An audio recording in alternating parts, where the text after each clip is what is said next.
Hello everyone, welcome to my channel all in one Educo Universe. और आज हम देखेंगे ट्रिक एटॉमिक नंबर के साथ साथ एटॉमिक मास किसी भी एलिमेंट का हम किस तरीके से याद कर सकते हैं।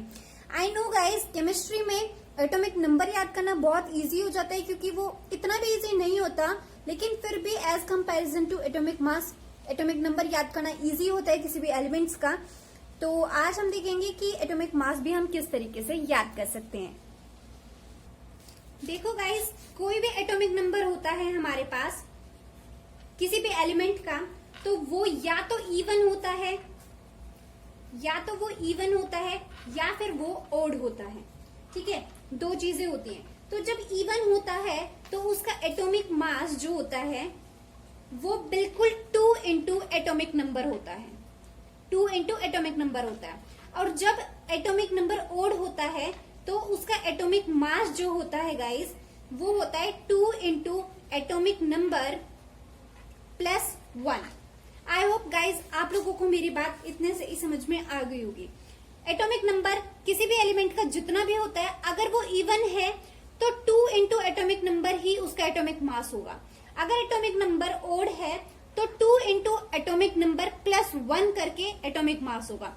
लेकिन इसके गाइस कुछ एक्सेप्शंस होते हैं, उन एक्सेप्शंस को आप नोट डाउन कर लो। एक्सेप्शंस होते हैं,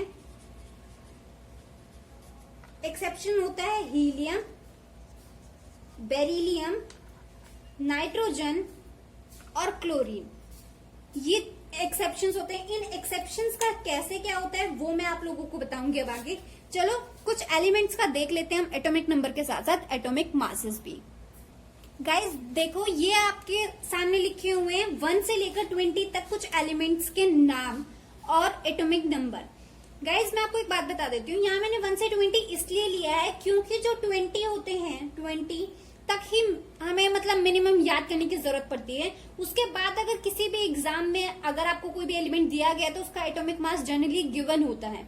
बट उसके बाद 20 के बाद भी जो मैंने आपको ट्रिक बताई है वो काम करेगी, आप चेक कर सकते हैं। बट मैं आपको 1 से 20 तक ही बताऊंगी। ठीक है, तो गाइस जिस पे मैंने स्टार मार्क किया है वो है एक्सेप्शन केसेस, उनको मैं बाद में डिस्कस करूंगी। पहले देखते हैं कितने इवन नंबर है। ठीक है, इवन नंबर जितने भी है मैं मार्क कर रही हूँ इससे। ठीक है, ये है इवन, ये है इवन। तो बेरिलियम जो है वो एक्सेप्शन है, इसलिए मैं उसको रिमूव कर रही हूँ।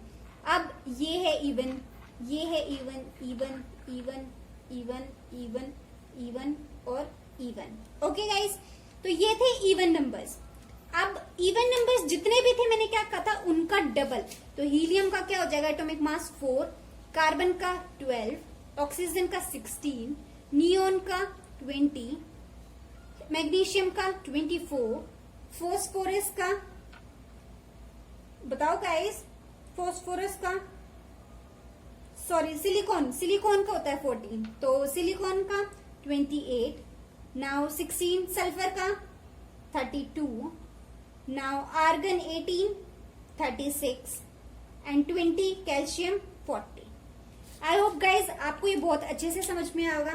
नाउ ओड नंबर्स की बात करते हैं। जो हाइड्रोजन है गाइज वो एक्सेप्शन है, उसको हमें नहीं लेना है।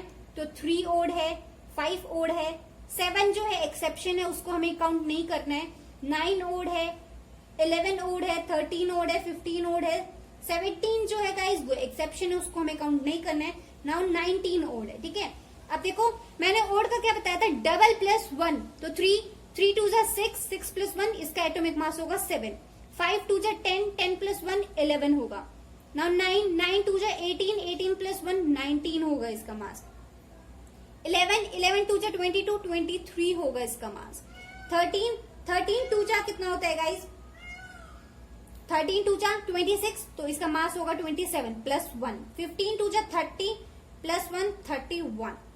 नाउ 17 जो है वो एक्सेप्शन है। 19 की बात करते हैं, 19 2 जा 38, 38 प्लस 1 39। अब करते हैं गाइस एक्सेप्शंस की बात।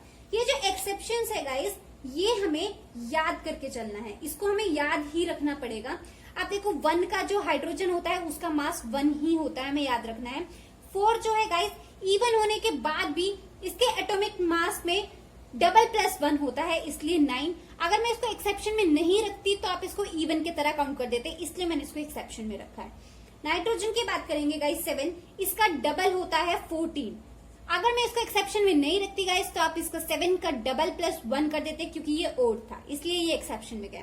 Now come to the chlorine 17, ये भी एक्सेप्शन में क्योंकि इसका मास होता है 35.5। आई होप गाइज 1 से 20 तक तो आपको बिल्कुल रट गए होंगे। अब बाकी भी आप अगर ट्राई करेंगे तो इस तरीके से आपके एलिमेंट के एटॉमिक नंबर और एटॉमिक मास बहुत इजीली निकाल सकते हैं।